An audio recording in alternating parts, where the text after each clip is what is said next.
브랜드 관리 전략 27강 시작하도록 하겠습니다. 네, 저희가 이 26강에서도 이 브랜드 리뉴얼, 그런 개념이 입각해서 어떠한 사례가 있는지 쭉 살펴봤는데요. 27강에서도 이 브랜드 리뉴얼의 그런 사례에 대해서 계속 살펴보도록 하겠습니다.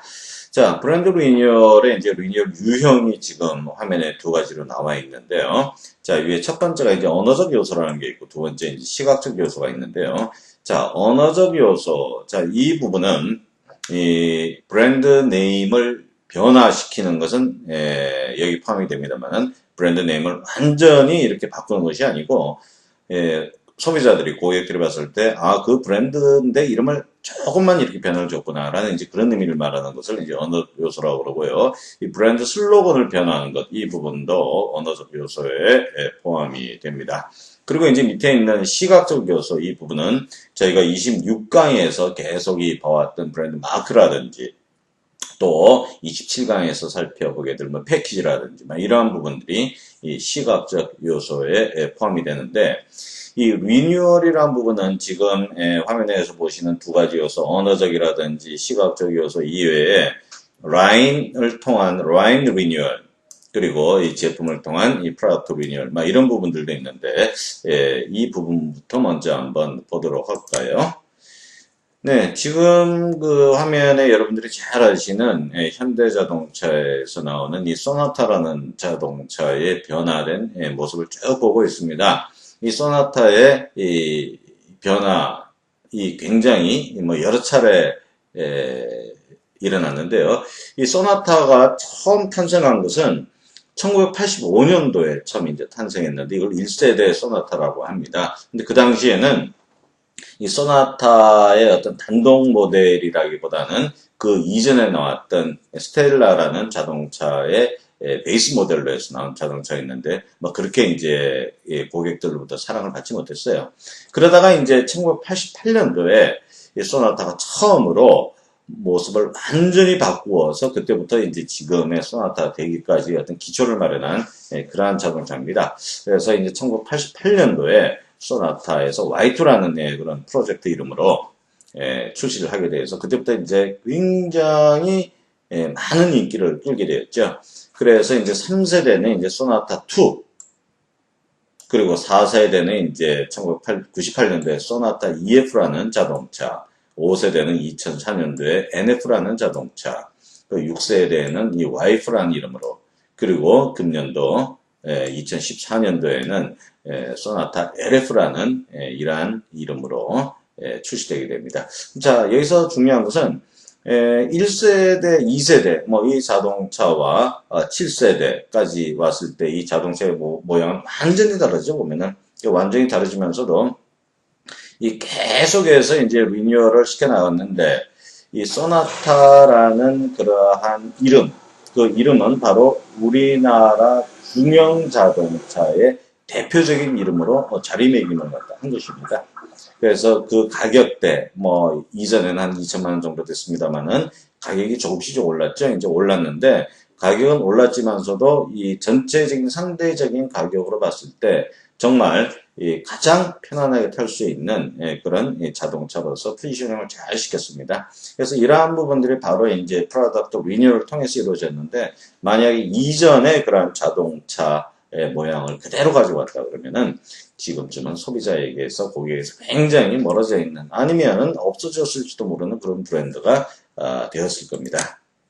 자, 그 다음에 이제 라인 리뉴얼이라고 하는 것은, 자, 여러분들 많이 드시죠, 소주. 네, 소주의 도수를 바꾸는 것이 바로 이제 라인 리뉴얼이라고 이제 볼 수가 있는데요.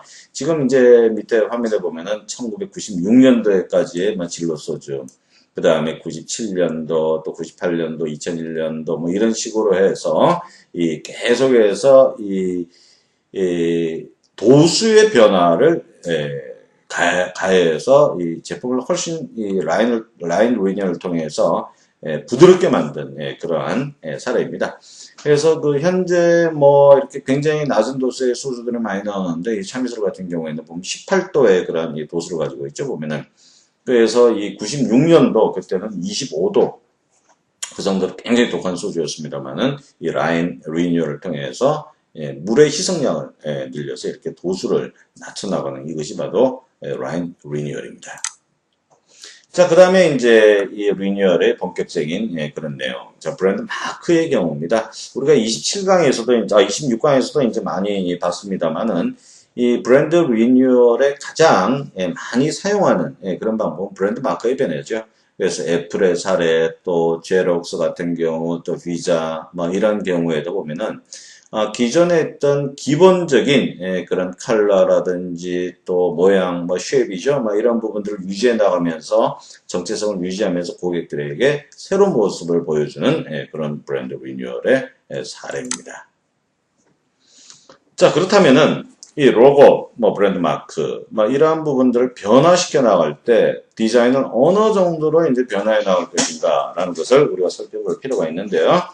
지금 그 위에 1에서 10까지의 이 변화의 정도를 지금 나타내고 있는 그런 숫자입니다. 한 반 정도 바꿨다 그러면은 이제 5 정도 되겠죠, 보면은. 그래서 1번 사례를 보면 이제 하나은행 같은 경우에는 자, 잘 살펴봐야지만 뭐가 바뀌었는지 알 수가 있습니다. 그래서 이 히읗, 하나은행의 히읗의 마크가 입체감을 가지고 있죠. 그래서 이렇게 이제 변화된 것. 다음 같은 경우에도 보면 이 칼라, 네 가지 컬러는 그대로 유지시키면서 물론 이제 컬러의 순서 변화가 있겠지만서도 이 폰트 서체에 있어서 약간의 이제 변화를 준 그런 사례가 될 수가 있겠고요. 자, 요걸 이제 중간 정도로 봤을 때, 뭐, 국민은행, KB 같은 경우에는 완전히 변화된 그런 사례죠, 보면은. 그래서 1번에 가까울수록 가장 적은 범위 내에서 변화를 주는 것이고, 그 다음에 5 정도로 가면은 핵심적인 그러한 시각적인 요소는 유지한 상황에서 약간 또 변화를 준 그런 상황이에요, 보면은. 그러니까 1번에 있는 그러한 부분보다는 상대적으로 많은 변화를 둔 그런 경우가 될 수가 있겠죠. 그럼 10으로 가면은 기존의 마크랑은 전혀 다른 형태의 새로운 마크가 나온 그런 경우가 될 수가 있겠습니다. 자, 정리해 볼까요? 자, 1번으로 갈수록 기존의 틀을 대부분 유지하고 고객이 어떻게 보면 거의 식별할 수 없을 정도의 세밀한 변화를 주는 것. 즉, 리파인의 개념으로 디자인 변화를 주는 경우.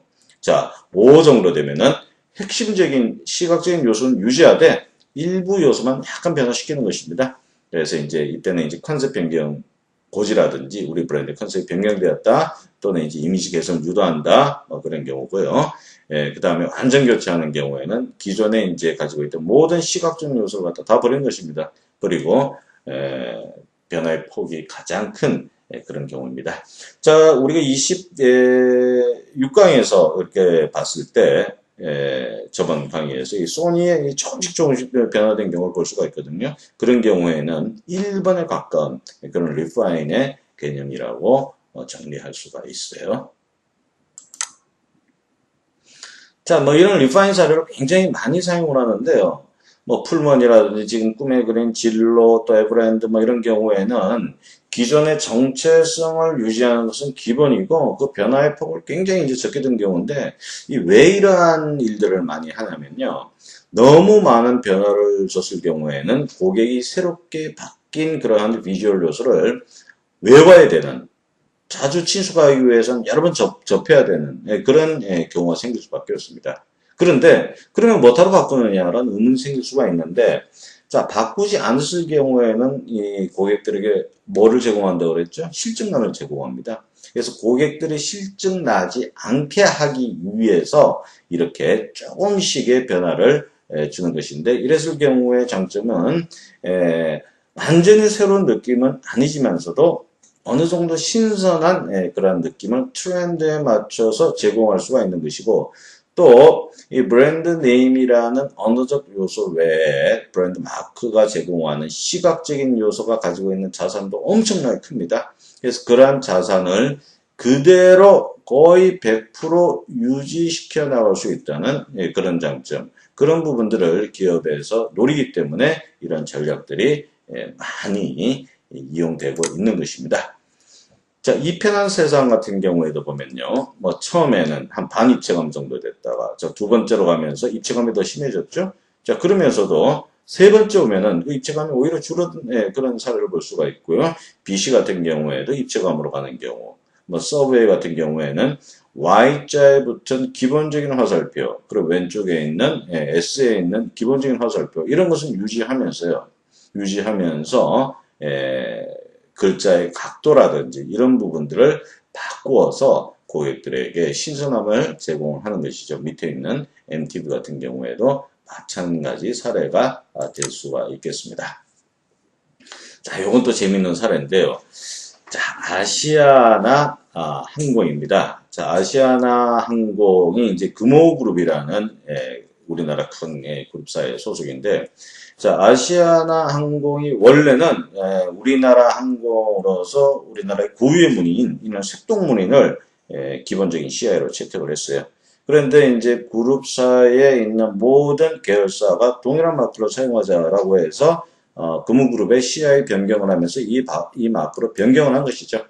그래서 메인 CI는 아시아나 항공도 저러한 위로 비상하는 화살표 모양의 저런 마크를 사용하고 있습니다만은 이 꼬리 부분, 비행기의 꼬리 부분을 보면 이전부터 사용해오던 저런 색동무늬가 들어가 있죠. 저것은 무엇인가 하면은, 자, 그룹 차원에서 일관된 그런 통일된 CI 마크를 사용하는 것. 그것은 원칙이기 때문에 바꿔야 됩니다. 그런 식으로 이제 통일화를 시켜야 되지만서도 이 색동무늬가 가지고 있는 자산이 워낙 강하기 때문에 이 꼬리 부분의 저 부분을 많은 면적을 할애해서 적용시킨 것을 볼 수가 있어요, 보면. 그래서 무조건 뭐 바꾸는 것이 좋은 건 아닙니다만은 어느 정도 변화라든지 또 리파인이라든지 뭐 이런 걸 주는 건 좋습니다만 정말로 이 부분은 이 시각적인 자산이 굉장히 크다라고 판단됐을 경우에는 버릴 필요가 없고 버려서도 안 되는 그런 부분입니다. 그래서 이런 것을 유지시켜 나가는 그런 사례를 같이 한번 살펴봤습니다. 자, 그 다음 패키지 부분인데요. 이 패키지 부분 같은 경우에도 기업에서 새로운 이미지를 제공해서 정말로 많이 이용하는 그런 방법입니다. 이 대표적인 사례가 또 이제 소주 사례가 나왔는데요. 뭐 진로 같은 경우에 보면은 1924년도에부터 2002년도까지 어떻게 쭉 변해왔는지 그 모습을 여러분들이 보고 계십니다. 보면은 자, 공통점이 하나 있죠. 자, 24년의 마크랑 2002년도에 또 그 이후에 있는 이 부분들을 갖다가 이렇게 보면은 공통점이 바로 진로라고 하는 이 한자를 계속해서 포함시키고 있습니다. 그래서 이 진로 한자라는 것은 자, 참진자, 뭐 이슬로자, 뭐 이러한 두 글자가 고객에 어떤 의미를 주느냐, 그것이 중요한 것이 아니고 저 한자만 보면은 내가 즐겨 마시든 또는 이 소주의 대표적인 그러한 상표다, 브랜드라는 것을 직접적으로 제시할 수 있는 아주 좋은 방법이죠. 그래서 이 한자를 단독으로 또는 한글과 함께 공용해서 사용해 나가는 그런 아주 특이한 사례라고 할 수가 있겠습니다. 자, 그 다음에 이제 패키지 전체적으로 봤을 때요, 초코바이 같은 경우에는 컬러를 변화시킨 것이죠. 뭐 짙은 브라운색 컬러와 블루와 뭐 이 두 가지 부분을 조합했는데 이 우측에 있는 이런 빨간색으로 변화를 갖다 준 것이고요. 뭐 2080 치약 같은 경우에도 전체적인 푸른 톤은 유지해 나가면서 중간에 있는 디자인 모양을 바꿔나가는 것. 자, 다시 한번 강조해서 말씀을 드립니다. 자, 이런 식으로 바꾼다고 해서 무슨 이익이 기업에 들어갈 것인가? 그렇게 생각하시면 곤란합니다. 왜냐하면 조금씩 이렇게 디자인 요소를 바꿔줌으로 해서 고객들은 무엇을 얻는다고요? 그렇습니다. 브랜드가 살아있다, 생동감, 이런 것을 느낄 수밖에 없어요.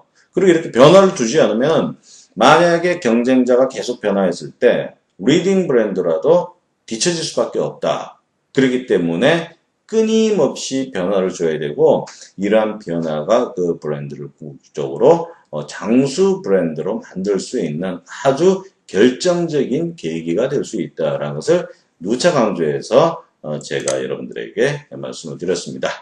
자, 그 다음에 이제 워드 말을 이제 약간 바꾸는 겁니다, 보면은. 그래서 아까 사례를 들었죠. 켄터키 프라이드 치킨 같은 경우에는 켄터키라는 단어, 프라이드라는 단어, 그리고 치킨이라는 단어, 이 세 가지 중에서 무엇이 문제라고요? 프라이드라는 이 기름에 튀겼다라는 이 부분이 고객들에게 안 좋은 이미지를 제공한 거예요. 그래서 KFC라고 해서 세 글자로 축약을 해서 이니셜로 그렇게 접근을 한 경우고요. 자, 여러분들 잘 아시는 이제 택배, 운송 관련된 이 FedEx라는 회사도 보면요. 원래는 이 FedEx라는 이름이 아니었습니다. 원래는 Federal Express라는 그런 회사였어요. 근데 Federal Express가 너무 길거든요. 그래서 이러한 긴 이름을 좀 더 강력하고 기업의 법인명 같은 느낌이 아니고 브랜드화 시킬 수 있는 그러한 느낌이 필요하다.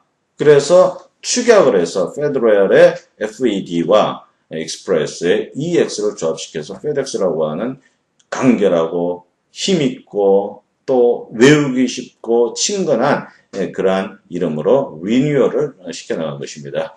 자, 그래서 이 FedEx라는 이름은 하늘에서 떨어진 게 아니죠, 그죠? Federal Express라는 이름에서 이제 나온 것이고요. 그 다음에 이제 여러분들이 잘 아시는 이제 IBM이라는 사례도 마찬가지입니다. 이 IBM은 International Business Machines라는 이러한 긴 단어의 약자입니다. 자, 사람들이 커뮤니케이션 할 때 당신 어떤 회사에 다닙니까? 저는 인터내셔널 비즈니스 머신입니다.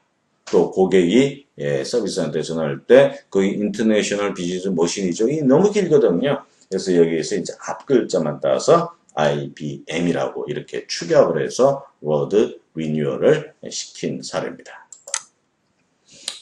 자, 우리나라에도 이제 이 한글 이름을 대개 영문 이니셜로 바꾼 경우가 참 많은데요. 저 우리나라 기업 같은 경우에 이렇게 영문 이니셜로 바꾼 가장 큰 원인은 무엇일까요? 이유는 무엇일까요? 그것은 바로 국제화입니다.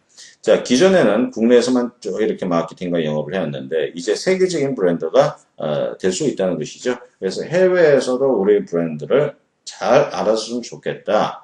우리 기업명을 잘 알아줬으면 좋겠다라는 그런 의도를 가지고 있는데, 자, 예를 들어서 포항종합제철 주식회사, 한국통신, 또 제일제당, 한국담배인상공사, 또 럭키금성, 이런 부분을 외국인들에게 발음을 하라고 그러면은 특히 이제 서양 사람들 같은 경우는 발음하기 굉장히 힘듭니다. 그리고 또 큰 회사들은 외국, 미국의 뉴욕 정치라든지 이런 데 상장을 또 해야 돼요. 또 하고 있는 회사도 있고. 그러다 보니까 뭔가 글로벌리하게 통할 수 있는 그런 하나의 브랜드 같은 이름이 있으면 좋겠다라고 해서 전부 다 영문 이니셜 또는 영문 단어화된 것으로 이제 이름을 바꾼 것이죠. 그래서 포항종합제철 주식회사는 포스코로, 한국통신은 KT, 제일제당은 CJ, 한국담배인상공사는 KTNG, 럭키금성은 LG, 또 성경은 SK 이렇게 해서 기존에 가지고 있던 그런 한글 사명을 영문화 시켰을 때 그 영문의 각 단어의 첫 글자를 따서 이니셜화 시켜서 브랜드와 함께 기업명으로 삼는 경우 이게 이제 우리나라에서 가장 많이 사용하는 그런 경우가 될 수가 있겠습니다. 그래서 앞으로도 이러한 세계적인 기업으로 진출하고 또 그 나라에서도 충분히 쉽게 커뮤니케이션 될 수 있는 그런 기업으로 만들기 위해서는 한국 사람들만 쉽게 발음할 수 있는 그런 사명이 아니고 외국 사람들도 쉽게 발음을 할 수 있는 그런 국제적인 사명으로 만든 것이 또 하나의 과제다라는 것이죠. 자, 지금 우리가 지금까지 여러 가지 리뉴얼의 또 유형 또 사례를 갖다 살펴봤습니다. 자, 리뉴얼의 필요성에 대해서도 강조를 많이 했는데, 자, 그렇다면은 이렇게 리뉴얼을 했을 때 기업 또는 브랜드에 어떤 이점을 가져다 주냐 하는 것을 저희가 살펴보지 않을 수가 없겠죠, 보면은. 그래서 이 브랜드 리뉴얼의 이점은 첫 번째로 기존의 자산 정체성을 그대로 보존을 한다라는 것인데, 왜라고 그랬죠? 네, 브랜드 네임을 바꾸지 않는 것입니다. 기존의 브랜드를 그대로 유지시킨다. 이 부분이 이 언어적인 자산을 유지시키는 것이고 또 디자인 같은 경우에도 정말로 이 디자인 요소는 우리 기업의 우리 브랜드의 핵심적인 그런 자산이다라고 하면은 그것을 유지시켰을 때 기존의 자산이라든지 정체성 이런 부분들을 그대로 보존하는 것이죠. 그렇지만 여기에다가 무엇이 더해지냐면 브랜드 리뉴얼을 통함으로써 첫 번째는 새로운 느낌과 생동감을 제공을 해줍니다. 그리고 한정된 이미지를 확장을 가능해 줍니다. 이것이 바로 아까 우리가 CJ라든지 풀무원 같은 경우 이런 사례를 우리가 충분히 살펴봤죠. 그리고 세 번째로 특별한 기능을 추가 제한 가능하다. 자, 기존에 있던 똑같은 디자인을 가지고 고객들에게 어떤 기능이 추가됐습니다. 훨씬 좋은 제품입니다. 라는 것과 무언가 브랜드를 구성하고 있는 요소 중에서 하나라도 변경을 시켜서 기능이 추가되었습니다. 라고 하는 것은 그러한 브랜드를 접하는 고객 입장에서는 엄청난 차이를 가질 수밖에 없어요. 그렇기 때문에 이게 또 하나 이점이 될 수가 있고, 자, 이것도 중요한 것이죠. 마지막으로 가격 인상이 가능한 것입니다. 자, 화장품이라든지 특히 이제 분유 같은 경우에 보면은, 물론 이제 특별한 기능을 추가할 수도 있지만서도, 이러한 특별한 기능을 추가하는데 들은 그러한 원가, 비용, 이러한 부분들을 리뉴얼을 통해서 패키지를 바꿔준다든지 하면은 새로운 제품이기 때문에 이런 기능이 들어갔다는 것을 쉽게 고객들이 받아들일 수 있고, 또 기존에 예를 들면 10,000원 하는 제품을 이렇게 기능 추가하고 패키지 바꿈으로 해가지고 10,000원에서 1,100원, 100원만 올리는 것이 아니고 12,000원, 13,000원까지도 올릴 수 있는 그런 좋은 그 텃밭을 만들어준다는 것이죠. 그렇기 때문에 리뉴얼이 잘 전개가 됐을 경우에는 이런 여러 가지 이점이 생기는 것이고, 자, 이러한 일련의 작업들을 계속해 나가면은 궁극적으로 브랜드는 장시간 동안 장수 브랜드가 되면서 히트 상품으로 자리를 잡을 수가 있는 거예요. 그리고 이 브랜드에 있어서 가장 중요한 이 자산가치 부분, 이 자산가치가 지속적으로 상승해 나갈 수가 있는 것입니다. 자, 이렇기 때문에 모든 기업이 어느 정도 시점이 지나면, 브랜드가 탄생한 지 어느 정도 시점이 지나면은 우리는 이 브랜드 리뉴얼을 해주는 그런 작업이 필요하지 않은가라는 것을 스스로 한번 진단을 해봐야 됩니다. 진단을 갖다 해보는데, 진단을 어떻게 한다고 그랬죠? 매출액의 추이라든지 또 고객의 선호도 변화라든지 이러한 부분들을 점검을 해보고, 조금이라도 우리 브랜드의 힘이 떨어졌다라고 판단이 되면은 그때는 반드시 이 브랜드 리뉴얼이 가질 수 있는 여러 가지 유형, 그런 부분들을 채택을 해서 변화를 주는 것이 바로 우리 브랜드 시장에서 오래 살아남게 하는 그러한 정말 유일한 대안이 될 수 있지 않나라는 게 지금까지의 여러 가지 사례를 봤을 때 하나의 좋은 가이드라인이 될 수가 있는 것입니다. 자, 이렇게 해서 우리가 27강에서는 브랜드 재활성화 세 번째 시간이죠. 27강까지 해서 브랜드 리뉴얼을 한번 공부해 봤습니다. 다시 한번 정리를 해보면요. 브랜드 리뉴얼 전략은 주로 이제 브랜드의 로고라든지 또 마크라든지 또 패키지 매너라든지 이러한 디자인적인 측면 위주로 바꿔 나가는 변화를 주는 것을 브랜드 리뉴얼 전략이라고 했습니다. 그러니까 브랜드 재활성화 전략이라는 큰 하나의 우산 밑에 기업들이 가장 많이 사용하고 적용시키는 그런 전략이 브랜드 리뉴얼 전략이고요. 자, 우리가 브랜드 재활성화 전략 네 번째 마지막 시간, 브랜드 재활성화의 마지막 시간입니다. 근데 28강에서는 브랜드 재활성화 전략 중에서 브랜드 리포지셔닝이라고 하는 이 전략을 공부를 할 것입니다. 자, 28강에 들어가기 전에 잠시 이제 리포지셔닝에 대해서 설명을 드리면, 자, 포지셔닝이라는 것은 어떤 브랜드가 다른 브랜드가 가지고 있지 않은 그러한 차별화된 부분을 고객의 머릿속에 가장 먼저 떠오르게 할 수 있는 게 포지셔닝이라고 우리가 브랜드 가치체계에서 같이 공부를 해봤는데, 앞에 Re가 붙었죠. RE라고 하는 Re가 붙었으면 뭐라고 그랬습니까? 다시라는 것이죠, 다시. 그래서 우리가 지금까지 잡은 고객의 머릿속에 포지셔닝 되어 있는 부분이 뭔가 잘못됐다, 이것은 바꿔줘야 된다라는 결정이 생기면은 다시 포지션을 시킨다고 해서 리포지셔닝이라는 이러한 표현을 사용을 합니다. 그래서 27강까지는 브랜드 리뉴얼에 대해서 공부를 해봤고, 우리가 브랜드 재활성화 네 번째 마지막 시간에는 브랜드 리포지셔닝이라는 부분으로 역시 또 한 강을 공부하도록 하겠습니다. 여러분들 수고하셨어요.